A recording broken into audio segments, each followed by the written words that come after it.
దేవుని పరిశుద్ధ గ్రంథంలో ఎలాగున రాయబడి ఉన్నదండి.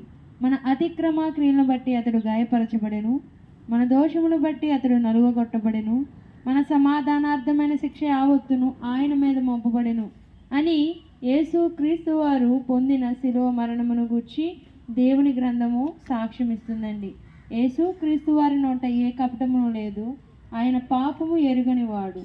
ఆయన మనయందు దేవుని నీతి అగుపడినట్లుగా మన కోసము పాపముగా మారెను అని దేవుని గ్రంథములో రాయబడి ఉన్నదండి. దేవుడు మనల్ని ప్రేమించి మన పాప పరిహారము కలుగు చేటు కొరకై తన సొంత కుమారుణ్ణి పాప శరీరాకారముతో పంపించి ఆయన శరీరమందు మన పాపములకు శిక్ష విధించినారండి.